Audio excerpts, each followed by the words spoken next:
کیا آپ کی اس کتاب سے پاکستان سے سود کا خاتمہ ہو جائے گا؟ اور یقین کریں شہزادہ صاحب، ان کی آنکھوں میں ایک عجیب بے بسی تھی کہ ہم زندہ رہ رہے ہیں۔ ایک طرف تو ہم دعا کرتے ہیں کہ روز قیامت ہمیں نبی پاک صلی اللہ علیہ وسلم کی شفاعت نصیب ہو جائے، اور دوسری طرف ہم اللہ اور رسول سے جنگ کر رہے ہیں۔ یہ ان کی ایسے جذبات تھے، اور بہت سے لوگ ملے ہیں کہ اس ملک میں سود کا خاتمہ کیسے ہوگا۔ پھر اللہ کا مجھ پر ایک اور خاص کرم ہوا، میں نے سود پر کام کیا، اور انشاءاللہ جو میری اگلی کتاب آ رہی ہے وہ سود پر ہی ہے۔ اس کے جو 15 کے 15 چیپٹر ہیں وہ ڈائریکٹلی اور انڈائریکٹلی سود کے بارے میں ہے۔ اب میں نے جب اس پر سارا کام کیا نا، تو پھر میں نے سود کو تقسیم کیا 3 حصوں میں۔ 7ویں صدی ایج آف فیتھ ہے، ایج آف فیتھ کا سود۔ 15ویں صدی ہے age of reason, age of reason کا سود۔ اور پھر فرمان خداوندی قرآن کی شکل میں کہ اگر نہیں چھوڑو گے تو اللہ اور رسول سے جنگ کے لیے تیار ہو جاؤ، یہ حکم کہیں بھی نہیں آیا۔ تو میں پھر اس پر کام کیا کہ اتنا سخت حکم قرآن نے دیا تو اس کے پیچھے عقلی وجہ بھی ہوگی۔ تو آج میں جو آپ سے بات کروں گا اس کو 3 حصوں میں انشاءاللہ تقسیم کر کے، پہلا جس کا میں آغاز کرتا ہوں کہ جو سود ہے وہ انسانی زندگی کے ساتھ ساتھ صدیوں سے چلا آ رہے ہیں۔ 7ویں صدی میں سود موجود تھا، اس سے پہلے بھی سود موجود تھا، حتیٰ کہ جب حضرت عیسیٰ کا وقت تھا اس وقت بھی یہودی سود لیتے تھے۔ یہ سود کی ایک واحد شکل تھی جس میں سود فرد واحد کا تھا۔ ایک شخص ہے، مارکیٹ میں 50 لوگ بیٹھے ہیں، 40 بندے چیزیں بیچ رہے ہیں اور 10 بندے سود کا کاروبار کر رہے ہیں۔ یہ سود فرد واحد کا سود تھا۔ اور دوسرا اس میں جو خاص چیز تھی کہ وہ فرد واحد اپنی سیونگ سے، اپنی دولت سے سود کا کاروبار کرتا تھا۔ وہ سود کے کاروبار کے لیے لوگوں سے پیسے نہیں لیتا تھا، یا سادہ الفاظ میں جو لوگوں کی دولت تھی وہ ان کے پاس نہیں رکھاتے تھے، وہ صرف جب ان کا کوئی پرابلم آتا تھا تو پھر سود لیتے تھے، یعنی سود یک طرفہ تھا۔ اور پھر تیسری بات کیا تھی، سود کا رول مقامی تھا۔ سود میں کوئی یونیفارمٹی نہیں تھی، نہ اس کی کوئی ڈیفینیشن تھی۔ سود کا کاروبار مقامی تھا، اور سود کا کاروبار کرنے والوں میں اتنی طاقت نہیں تھی کہ وہ اکانومی میں معاشی بحران لے آئیں۔ اور جو میرا رزلٹ ہے کہ وہ سود ایک کم خطرناک تھا، وہ سود جو فرد واحد کا تھا، مقامی طور پر تھا، اور جو اس میں اپنے پیسوں سے تھا۔ خاص بات کیا ہے کہ وہ اپنے پیسوں سے تھا، جتنے پیسے ہیں اتنا کاروبار کر لیں، اس لیے اس کی مین سٹریمنگ نہیں ہوئی تھی آج کی زبان میں۔ بیسیکلی مائکرو لیول پہ سود اویلیبل تھا، جی، اور جتنی ایکوٹی تھی اتنا تھا، جتنا پیسہ ملٹیپلائی نہیں ہوتا تھا۔ اگر میرے پاس 1 لاکھ روپیہ ہے تو میں 1 لاکھ روپے سے زیادہ لینڈ نہیں کر سکتا، اور اس وجہ سے اس کا امپیکٹ مقامی طور پر وہیں ختم ہو جاتا تھا۔ قومی سطح پر کوئی ڈاکہ زنی نہیں تھی، بالکل۔ اور اس میں اگر میرا مقامی امپیکٹ پڑتا ہے تو اسی مارکیٹ کے امپیکٹ میں، اسی ایریا میں وہ انفلیشنری تھوڑا بہت جو ہے وہ چند لوگ امپیکٹ ہوں گے جو کہ سود لے رہے ہیں اور دے رہے ہیں، جو باقی ٹریڈنگ سود بھی ون وے تھا، اور جو ٹریڈنگ ایکٹیویٹی تھی اس سے اتنی زیادہ متاثر نہیں ہوتی تھی۔ یہ پہلا انفراد۔ اور اس میں ایک اور میں عرض کروں، ایک واقعہ ہے کہ پہلا سود انسانیت کا آج سے 10,000 سال پہلے وجود میں آیا۔ وہ کیسے کہ ایک کسان نے فصل کاشت کرنی تھی، اس کے پاس بیج نہیں تھا۔ اس نے اپنے ساتھی کسان سے کہا کہ مجھے 2 جولیاں بیج دے دو، کیونکہ اس دوران میں کوئی ویسٹ تو تھے نہیں، کہ 2 جولیاں بیج دے دو، میں جب اپنی فصل کاشت کروں گا تو آپ کو 4 جولیاں دے دوں گا۔ یہ پہلی شکل تھی سود کی، جب ابھی تک منی کا یعنی کرنسی کی دریافت نہیں ہوئی تھی۔ اور یہ سود کوئی اتنا، میں نے جیسے کہا نا، کم خطرناک تھا کہ اگر فصل اچھی ہوگی تو اس نے 4 جولیاں دے دیں، اور لوکل تھا، کوئی اس کا اتنا برا امپیکٹ نہیں تھا۔ اور سر آج کا سود جو ہے وہ تو امپیکٹ اتنا ہے کہ میں اگر 1 لاکھ روپے بینک میں رکھواتا ہوں کرنٹ ڈپازٹ میں، تو اس کرنٹ 1 لاکھ کے اوپر اگر فریکشنل بینکنگ اور اس کے میکنزم کو سمجھا جائے تو 4,38,000 روپے کا انٹرسٹ بینکنگ سسٹم کماتا ہے، جب قائبر 20-22% تھا، میں اس وقت کیلکولیٹ کی تھی۔ تو آج کا بینکنگ سسٹم جو ہے نا وہ تو آل ٹوگیدر ڈیفرنٹ ہوا۔ آج کے بینکنگ سسٹم کو تناظر 15ویں صدی کے تناظر میں آپ اس کو کیسے دیکھتے ہیں؟ جی میں نے ایسے کرنا کہ پہلا ایج آف فیتھ کا سود ہے، فرد واحد کا سود، پھر 15ویں صدی کے بعد جو سود تھا اس نے مغرب میں اداراتی شکل لے لی۔ اداراتی شکل سے کیا مراد؟ بینک آ گئے، کارپوریٹ سٹرکچر، اچھا بینک آ گئے، اور سود کی جو تھی نا شکل بالکل بدل گئی۔ کیا فرق پڑا؟ ایک تو سود 2 وے ہو گیا، جیسے میں نے پہلے عرض کیا کہ لوگ جب کوئی مشکل آتی تھی تو پھر سود لیتے تھے۔ اب کیا ہو گیا؟ بینکوں کی 2 ونڈو ہو گئی۔ ایک ونڈو پر بینک لوگوں سے سود پر پیسہ لے رہے ہیں، اور دوسری ونڈو پر بینک پیسہ دے رہے ہیں۔ پیسہ لوگوں کا ہے۔ اب دیکھنا پہلے کیا تھا؟ اپنا تھا کہ جتنا پیسہ ہے اتنا سود کا پھیلاؤ۔ اب کیا ہو گیا؟ جو علامہ اقبال نے کہا تھا نا کہ ای بنوک ای فکر چالاک یہود، کہ یہ جو بینک ہے یہ یہود کی ایک چالاک سوچ ہے کہ وہ سود جو فرد واحد کا تھا اپنے پیسوں سے تھا، اب کیا ہو گیا؟ دونوں طرف سے لوگوں کے پیسے سے لوگوں سے پیسہ لینا اور لوگوں کو پیسہ دینا، اور بیچ میں اپنا پروفٹ کمانا۔ یہ کیوں پھیلا؟ کیونکہ یہ 2 وے ہو گیا اب، اور لوگوں کے ہی پیسے سے جو اصل بینک، میں نے 34 ایئرس کی بینکنگ کی ہے، اس کے بعد بھی کام کر رہا ہوں، جو مجھے اب سمجھ آتی ہے کہ یہ کیسا بزنس ہے۔ اب دیکھنا اکانومی میں کتنے بزنس ہیں، اس میں ہے کہ جتنا اپنا پیسہ ہے، اگر آپ کو پیسہ اور چاہیے تو آپ نے اپنے دوستوں سے کہا، ساتھیوں سے کہا بھی پیسہ شامل کرو، پروفٹ لاس پر شروع کر لیا، اس کو بڑھا لیا۔ لیکن سود کا کاروبار اکانومی میں ایسا بزنس ہے جس کا کوئی پیرالل نہیں۔ لوگوں کے پیسے سے کام شروع کرنا اور لوگوں کے پیسے سے آگے سود دینا، اور اگر اس سود میں بگاڑ آ جائے، کوئی کرائسس آ جائے، تو پھر لوگوں کے پیسے سے ہی اس بینکنگ کو بچانا۔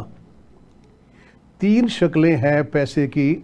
عوام کا پیسہ، اس سے پہلے بینک کا آغاز ہوگا، لوگ ڈپازٹ لے کر آئیں گے، لوگ خوشی۔ اچھا پھر دیکھیں کہ جو اقبال نے کہا نا، وہی کہ فکر چالاک یہود، لوگ خوشی خوشی اپنا پیسہ لے کے آ رہے ہیں، اور جو بارو کر رہے ہیں وہ بھی بینک کی طرف بھاگ رہے ہیں، خوشی خوشی بھاگ رہے ہیں جی، اور خوش ہوتے ہیں کہ ہمیں، جیسے ہماری گورنمنٹ خوش ہوتی ہے کہ IMF نے قرضہ دے دیا، سود تھوڑا ہے، اور یہ خوش ہوتے ہیں کہ اس پر سود تھوڑا ہے۔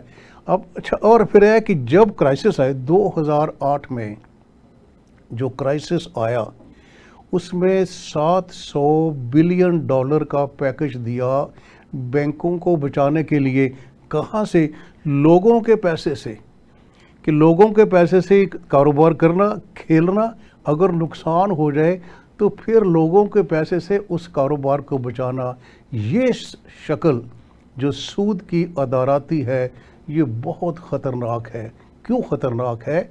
کہ اس سے معاشرے میں ایک بینکنگ کرائسس آتا ہے۔ جیسے میں نے عرض کیا تھا نا، پہلے سود میں کرائسس نہیں آ سکتا تھا، تھوڑا سا اس کا رول تھا، اب چونکہ مین سٹریمنگ ہو گئی۔ سر اس میں بگاڑ کیسے آتا ہے وہ ہم بعد میں بات کرتے ہیں، پہلے ہم ناظرین کو یہ بتا دیں کہ پہلے انفرادی سود تھا، اب ملٹائی ڈائمینشنل سود ہو گیا۔ ملٹائی ڈائمینشنل سے مراد یہ ہے کہ ایک ونڈو سود ریسیو کرنے کی، وہی ونڈو دوسری طرف ونڈو پے کرنے کی، اور اپنی ایکوٹی تو نومینل ہے 10% ہے، باقی ڈپازٹ بیش بہا، قرض بیش بہا، ایک بینک دوسرے سے لون لے رہا ہے، دوسرا تیسرے سے لے رہا ہے، تیسرا چوتھے سے لے رہا ہے۔ تو فریکشنل بینکنگ کی وجہ سے وہ جو کوانٹم تھا ایکچول کیش کا، وہ بڑھتے بڑھتے بڑھتے ان لمیٹڈ ہو گیا۔ ہاں جی، اس میں وہ ایک چونکہ ملٹیپلائی انفینٹی کا فیکٹر ہے، اس کی وجہ سے ان لمیٹڈ فیکٹر چلا جاتا ہے۔ اب یہ ہے جس میں کہ ایک سود ہر طرف چاہے مینوفیکچرر ہے خوشی خوشی سود کھا رہا ہے, لے رہا ہے, دینے کے لیے تیار ہے, اپنے اس لالچ میں میرا کاروبار بڑھے گا, جبکہ وہ اللہ کے ساتھ جنگ میں جا رہا ہے. دوسری طرف جو بینکر ہے وہ یہ کہتا ہے جی لوگوں کا پیسہ ہے اور لوگوں کا پیسہ لوگوں کو دینا ہے, ادھر سے میں منی خرید رہا ہوں, ادھر منی بیچ رہا ہوں اگینسٹ انٹرسٹ, وہ جو مارجن ہے پروفٹ ہے کائبر سے لنک کر دیں تو میں مارجن کما رہا ہوں. یہ تو ایک انڈرسٹینڈنگ آ گئی. سر اس میں ایک بات آپ نے 2008 کے کریڈٹ کرنچ کا ذکر کیا کہ 700 بلین ڈالر انجیکٹ کیا پبلک منی کا ان بینکنگ سسٹم کو بچانے کے لیے. اب وہ وہاں کا لا تھا. اب پاکستان کا لا کیا ہے؟ پاکستان کا لا یہ ہے کہ اگر کوئی بینک ڈوبنے لگا ہے تو کسی کا اگر 1 کروڑ روپیہ بینک میں پڑا ہے, وہ 1 کروڑ روپے کے واپس لینے کا مجاز نہیں ہے, وہ صرف 5 لاکھ روپے کا کلیم کرے گا, وہ بھی انشورنس کمپنی دے گی, بینک نہیں دے گا. کسی کا 1 ارب پڑا ہے وہ بھی 5 لاکھ روپے واپس لینے کا مجاز ہے, فی اکاؤنٹ 5 لاکھ روپے واپس ملے گا. یعنی کہ بینکوں کو اتنی پروٹیکشن ہے کہ خدا نہ خواستہ وہ انسالوینٹ ہو جائیں, ڈیفالٹ ہو جائیں, ان کو نقصان نہیں ہے, ان کا پیسہ انشورنس کمپنی پے کر دے گی, وہ فارغ ہیں. یہ ہے پروٹیکشن لیول. یہاں پر میں تھوڑا سا عرض کروں گا کہ نقصان کیوں نہیں ہے.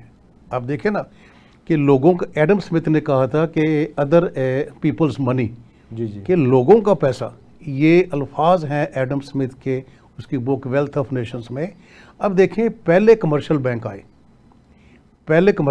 آئے, اس سود پر پیسہ خریدتے تھے, سود پر پیسہ بیچتے تھے.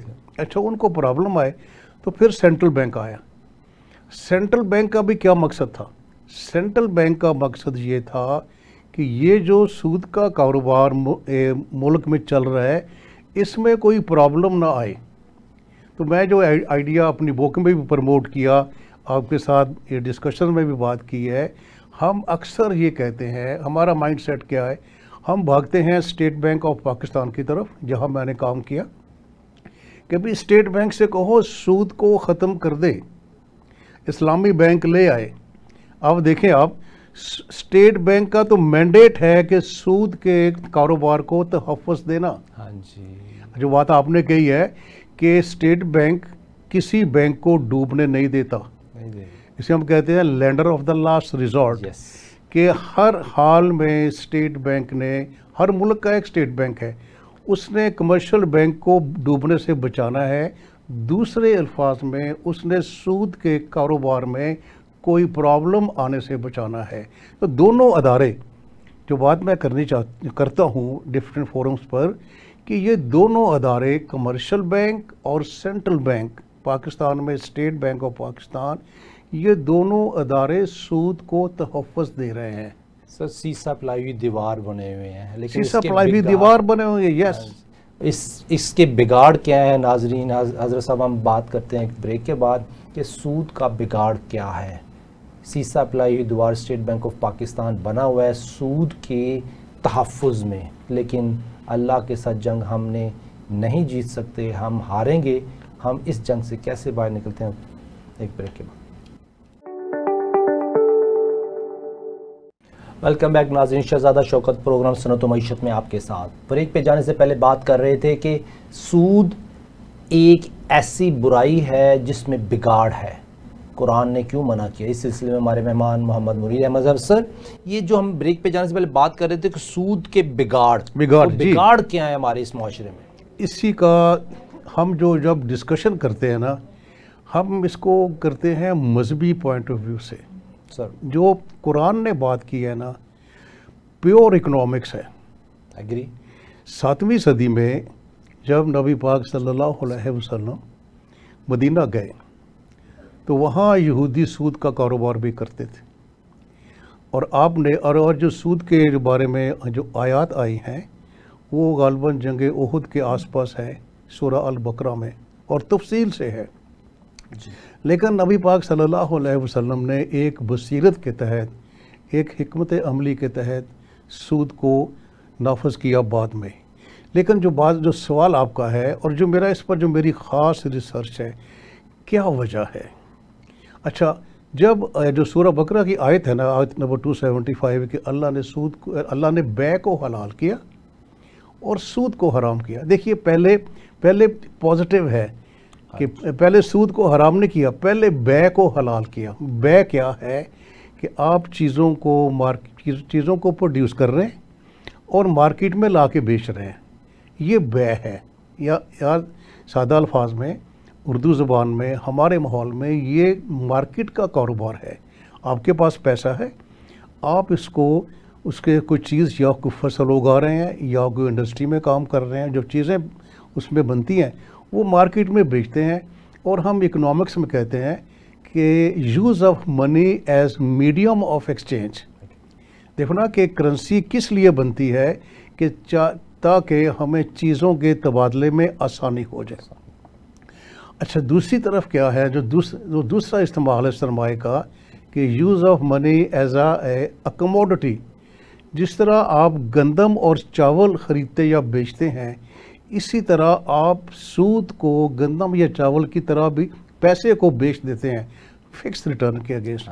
تو قرآن نے جب یہ بات کی، اب دیکھنا کہ مکہ میں تو جو قریش تھے وہ ان سے کوئی ڈائلاگ نہیں ہوتا تھا، وہ تو کھلا انکار تھا کہ ہم نہیں مانتے۔ یہودی لوگ پڑھے لکھے تھے اور نبوت کے وارث تھے، کتنے نبی آئے تھے ان میں، وہ سب جانتے تھے۔ تو انہوں نے ایک سوال کیا، جب یہ سورہ بقرہ کی یہ آیت آئی 275 کہ اللہ نے بے کو حلال کیا اور سود کو حرام کیا، تو انہوں نے کہا کہ یہ تو بے، اور قرآن نے ربا کہا، عربی میں سود کو ربا کہتے ہیں، کہ بے حلال ہے، ربا حرام ہے۔ تو انہوں نے کہا کہ بے اور ربا تو سرمایہ کے دو استعمال ہیں، and this was very logical. اب دیکھنا کہ آپ کے پاس پیسہ ہے، آپ کی مرضی ہے آپ بے کا کام کر لیں، مرضی ہے سود پر دے دیں، اور یہ اس وقت مدینہ میں رائج تھا۔ تو انہوں نے کہا کہ یہ کوئی بات نہیں بنتی، یہودیوں کا یہ سوال تھا کہ پیسے کے ایک استعمال کو جائز قرار دے دیا اور ایک استعمال کو منع کر دیا۔ اس پر شہزادہ صاحب قرآن نے پھر جواب دیا۔ قرآن نے کہا کہ بے میں فلاح ہے اور سود میں ہلاکت ہے۔ اب دیکھیے کہاں 7ویں صدی، اور اس وقت قرآن کا یہ فرمان کہ اگر سود پر کام کرو گے اس میں ہلاکت ہے، اور اگر بے پر کام کرو گے، یہ میں چونکہ اللہ کا شکر ہے کہ میں نے اکنامکس پڑھی، یہ پیور اکنامکس ہے کہ قرآن نے ایک یوز کو الاؤ کر دیا، اور یوز کیا ہے money as a medium of exchange, اور دوسرا استعمال کیا تھا کہ پیسے کو چیزوں کی طرح بیچنا، اس کو منع کر دیا، اور یہ بھی بتا دیا کہ اس میں ہلاکت ہے۔ یہ قرآن کا لاجک ہے۔ اب دیکھیں نا، وہ 7ویں صدی تھی، اس وقت تک تو اس کو ہم پروو نہیں کر سکے اسٹیٹسٹیکل ڈیٹا سے، کیونکہ وہ ماحول ہی نہیں تھا۔ اس کے بعد پھر 1930 میں علامہ اقبال نے سود کے خلاف بہت سا لکھا ہے، شعر کہے۔ ان کا ایک شعر ہے کہ ظاہر میں تجارت ہے، حقیقت میں جوا ہے۔ یہ انفیکٹ جو قرآن کا وہ جواب تھا نا کہ تجارت میں فلاح ہے اور سود میں ہلاکت ہے، علامہ اقبال نے شعر کی شکل میں کہا کہ ظاہر میں تجارت ہے، حقیقت میں جوا ہے، سود ایک کا لاکھوں کے لیے مرگ مفاجات۔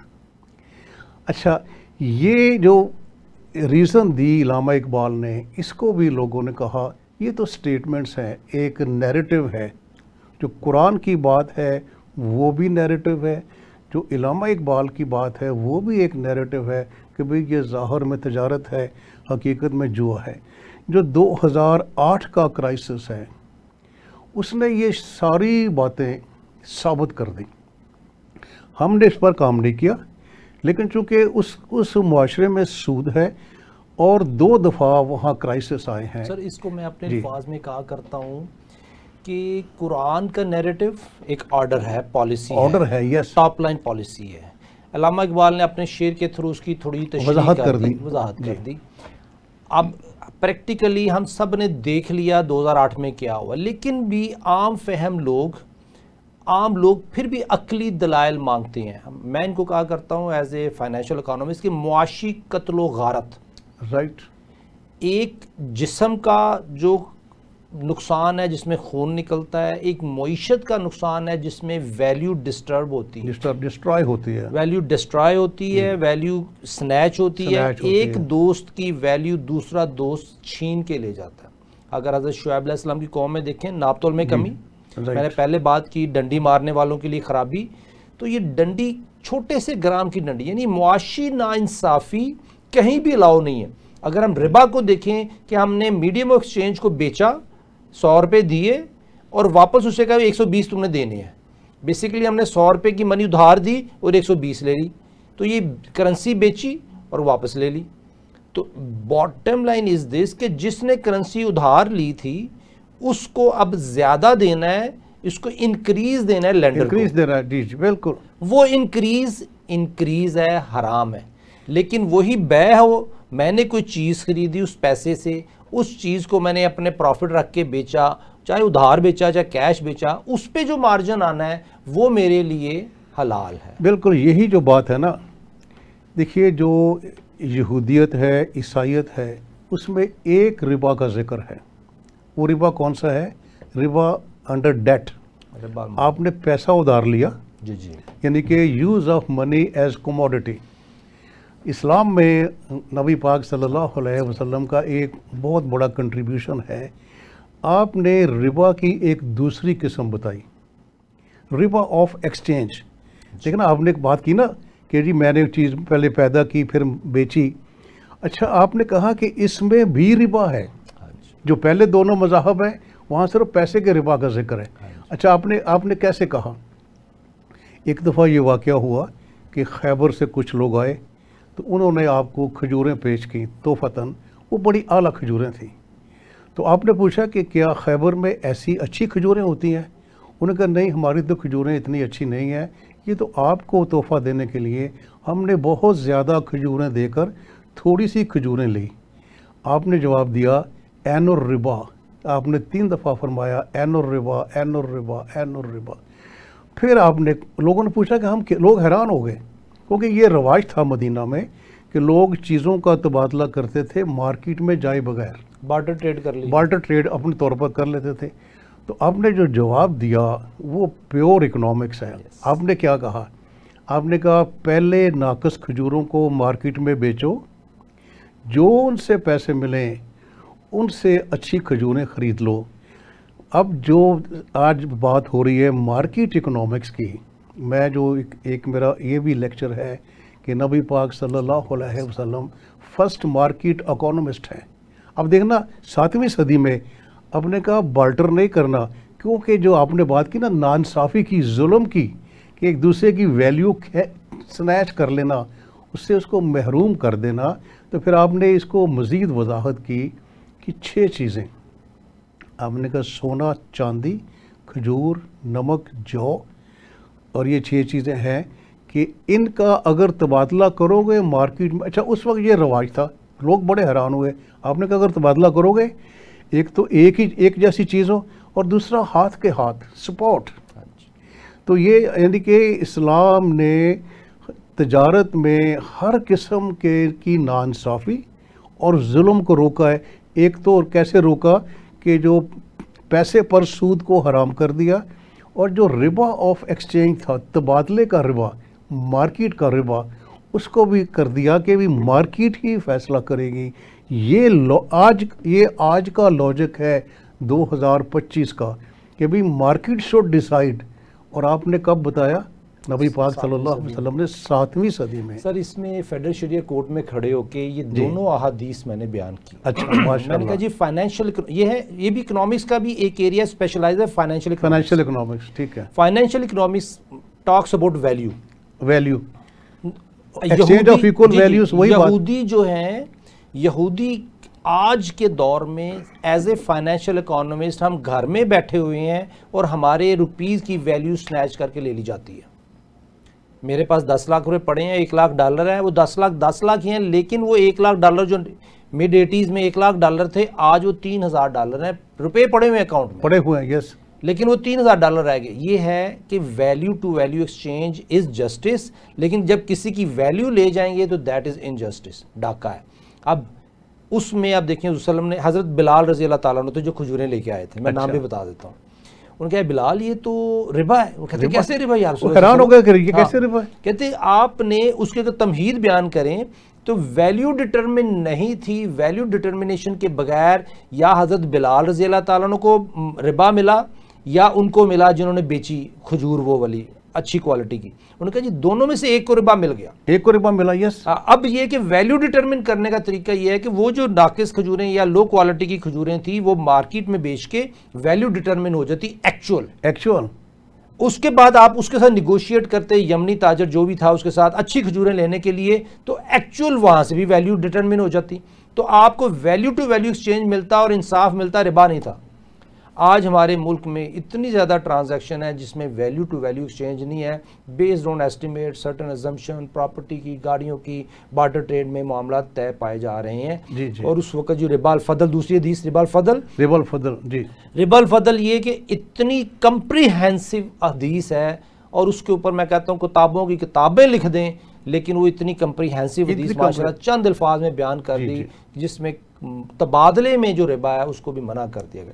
سر آج ہم پاکستانی، آپ نے جیسا شروع میں کہا کہ ہم پریشان ہیں کہ اللہ کے ساتھ جنگ میں سے نکلنا چاہتے ہیں. پریشانی ہے بالکل. اس کی تباہ کاریاں کہ ہر آدمی جو آج محنت کر رہا ہے وہ ویلیو تو کما رہا ہے، لیکن آنے والے وقت میں یہ سودی سسٹم کی وجہ سے اس کے روپی کی ویلیو گرتی جا رہی ہے. آج میں نے $1,00,000 روپی میں کما کے رکھ لیا، آج سے 10 سال بعد وہ $1,00,000 نہیں ہے، آج سے 20 سال بعد $1,00,000 نہیں ہے. اس کا مطلب ہے کہ بیٹھے بیٹھے ویلیو ڈیمنش ہو رہی ہے، ایلیمنیٹ ہو رہی ہے، ویپریٹ ہو رہی ہے صرف سود کی وجہ سے. کیا ہمارے پاس کوئی آپشن ہے اسے نکلنے؟ میں تھوڑا سا اس میں اور عرض کروں کہ ہم نہ تو قرآن کی آیتوں پر غور کرتے ہیں، نہ حدیث رسول صلی اللہ علیہ وسلم کی بات پر غور کرتے ہیں. اب دیکھنا 7ویں صدی، میں چونکہ مقابلہ کرتا ہوں، کمپیریزن کرتا ہوں کہ 7ویں صدی میں آپ نے کہا کہ جو ربا الفضل ہے، چیزوں سے تبادلہ کرنا مارکیٹ میں جائے بغیر، اس میں استحصال ہے. جیسے آپ نے کہا کہ اور استحصال کس کا ہے؟ اب دیکھو نا، مارکیٹ کے 2 پلیئر ہیں، بیچنے والا اور خریدنے والا. جو بیچنے والا ہے وہ زیادہ باخبر ہے، اس کو مارکیٹ کا پتہ ہے. اب دیکھیں پہلے کیا تھا، پہلے یہ تھا کہ وہ جو رواج تھا کہ بائر بی اویئر. آپ مارکیٹ میں گئے ہیں، آپ نے کوئی چیز خریدنی ہے تو یہی ہے کہ بھئی چیز کو اچھی طرح دیکھ لو، دیکھ بھال کر لو کہ اس میں کوئی ڈیفیکٹ نہ ہو. کیونکہ جب آپ خرید کے لے آئے تو اس کے بعد اگر چیز ناقص ہے تو وہ نقصان آپ کا ہے، جس نے بیچ دی وہ بری ذمہ ہے. اب دیکھیں یہاں جو کنٹریبیوشن ہے، اور خاص طور پر میں تو چونکہ اس پر کام کر رہا ہوں کہ جب آپ کسی چیز پر عمل کرتے ہیں، نافذ کرتے ہیں، تو پھر مسائل ابھرتے ہیں. چونکہ نبی پاک صلی اللہ علیہ وسلم نے اسلامی معاشی نظام کو، جسے میں مدینہ اکنامکس کہتا ہوں، نافذ کیا تھا تو مسئلے اٹھے تھے. آپ نے کیا کہا؟ آپ نے جو سارا جو بوجھ ہے نا وہ ڈالا بیچنے والے پر. اتنی حدیثیں ہیں کہ بیچنے والے کو چاہیے کہ چیزوں کی خوبیاں اور خامیاں بتا کر بیچے. پھر یہ ہے کہ جھوٹی قسمیں کھانے سے مال تو بک جاتا ہے، اس میں برکت ختم ہو جاتی ہے. آج اس کی کیا عملی شکل ہے؟ آج آپ یہ سن کے حیران ہوں گے شہزادہ صاحب کہ جو یہ فورن ایکسچینج ٹرانزیکشنز ہو رہے ہیں، دینا حکم کیا ہے کہ سونے کے بدلے سونا، چاندی کے بدلے چاندی. اس وقت سونا اور چاندی اس دور کی کرنسی تھی کہ اگر سونا تبادلہ کرنا ہے برابر اور سپوٹ پر ید بید ہاتھ کے ہاتھ. آج $7.5 ٹریلین کا ڈیلی ٹرانزیکشن ہے فورن ایکسچینج کی. لوگ بیٹھے ہیں، جیسے آپ نے کہا نا کہ میں گھر بیٹھا ہوں، میری ویلیو میرے کچھ کیے بغیر یا بڑھ جاتی ہے یا کم ہو جاتی ہے. آپ دیکھیں 7.5 ٹریلین ڈیلی یہ ٹرانزیکشن ہے. کوئی یہاں لاہور میں بیٹھا ہے، کوئی استنبول میں بیٹھا ہے، کوئی کہاں بیٹھا ہے، اور یہ نیٹ اویلیبل ہے، سٹاک مارکیٹ اویلیبل ہے. ان کا کوئی کنٹریبیوشن نہیں. جی ڈی پی جس سے معاشرے کی ترقی ناپی جاتی ہے، یہ اور کیا ہے 7.5 ٹریلین ڈیلی یہ ٹرانزیکشن ہو رہا ہے، لوگ بیٹھے بغیر کوئی چیز پروڈیوس کیے۔ تو جو باتیں 7ویں صدی میں آپ نے فرمائی تھیں، ایک اور چیز میں جو کہ میں نے اس پر کام کر رہا ہوں، پھر دینا میں نے جو کہا نا کہ آپ نے ذمہ دار بنایا بیچنے والے کو، سیلر کو۔ آپ نے کہا اگر کوئی آپ سے بائر کوئی چیز لے جائے اپنی مرضی سے اور اگر واپس کرنے آئے تو واپس کر لو۔ کہاں 7ویں صدی اور کیا وجہ ہے؟ ایک میں اور آپ سے بات عرض کروں کہ اس وقت دنیا میں جو سب سے زیادہ مذہب تبدیل ہو رہا ہے، لوگ اسلام کی طرف آ رہے ہیں۔ اب نوجوان لوگ ہیں ویسٹ کے، لڑکا لڑکی، ان کی زندگی اور ہے، ہمارے بچے کی زندگی اور ہے۔ وہ ریزن ڈھونڈتے ہیں جب وہ اچھا وہاں پر ڈسکاؤنٹ ونڈو ہے، آپ نے یہ کوٹ خریدا ہے، آپ نے اس کو 20 دن پہنا ہے، آپ نے کہا اس کا رنگ نہیں اچھا، میں اس کو بدلا لوں۔ یہ آپ کا رائٹ ہے، یہ آپ کا رائٹ ہے، آپ جا کے کوٹ واپس کر دیں۔ اور وہ جو لڑکا لڑکی سیلز بوائے یا سیلز گرل، وہ آپ سے یہ پوچھے نہیں کہ یہ کیوں آئے، یہ آپ کا رائٹ ہے، وہ آپ کو کہے کہ یا تو اور لے لیں یا پیسے لے لیں۔ یہ 7ویں صدی میں، اور اس میں آپ نے وہ حدیث پڑھی ہوگی، واقعہ پڑھا ہوگا، میں لمبی بات نہیں کرتا کیوں 2 منٹ رہ گئے ہیں۔ ایک صحابی نے دکان ہی اس لیے دکان ڈالی کھول تھی یس کہ کوئی سیل ریٹرن ہو جائے، سیل ریٹرن ہوگی فوراً دکان بند کر دی، مجھے جنت مل گئی۔ تو آج جو ہمارا جسٹ ہے آج کی گفتگو کا، سر کہ دیکھیے کہ ڈبل ایگونی ہے مسلمان کے لیے، ایک طرف شفاعت رسول صلی اللہ علیہ وسلم کی خواہش اور ساتھ ہی اللہ رسول سے جنگ۔ تو اس میں میرا اللہ کا شکر ہے، میرا اپنا کام ہے، اور جو میری انشاءاللہ بک آ رہی ہے اس میں میں نے ایک مکمل ماڈل دیا ہے سود کے خاتمے کا۔ سود کا خاتمہ ہمیں 2 جگہ سے کرنا ہے، کمرشل بینکوں سے اور اسٹیٹ بینک سے۔ تو انشاءاللہ، اور میں جاتے جاتے ایک اور بات عرض کروں، بس 1 منٹ، کیونکہ ہم بتاتے نہیں ہیں، 1933 میں مغرب میں ایک سود کے خاتمے کی کوشش ہوئی تھی، اور وہ کون لوگ تھے؟ شکاگو یونیورسٹی اور ییل یونیورسٹی کے پروفیسرز، کیونکہ 1929 میں جو کرائسس 2 آئے ہیں، گریٹ ڈپریشن آف 1929 اور گریٹ ریسیشن آف 2008، 1929 کے بعد اکانومسٹ نے سوچا تھا کہ یہ ہمیں اتنی بربادی کیوں ہوئی ہے، ان کا رزلٹ کیا تھا؟ اس کی وجہ سود ہے، اور انہوں نے کوشش کی تھی۔ پروگرام میں ہم اس کو ڈیٹیل سے ڈسکس کریں گے کہ اس کی وجہ سود کیوں تھی۔ 1929 میں اور 2008 میں سود کی وجہ سے ڈپریشن ہوئے، ریسیشنز آئے۔ عام پاکستانی ہیں، انشاءاللہ پاکستان کو ترقی یافتہ دیکھیں گے، سود کو ختم کر کے رہیں گے، یہ ہمارا عزم ہے، کیونکہ سود ختم ہوگا، ہم اللہ کے ساتھ جنگ میں سے باہر آئیں گے اور پاکستان ترقی یافتہ پاکستان ہوگا۔ یہ سلسلہ انشاءاللہ ہم جاری رکھیں گے۔ محمد مولی احمد صاحب کے ساتھ بہت شکریہ، آپ نے ہمیں جوائن کیا سر۔ ناظرین، پروگرام کا وقت ختم ہوتا ہے، ہمیں اجازت دیجیے، اللہ حافظ۔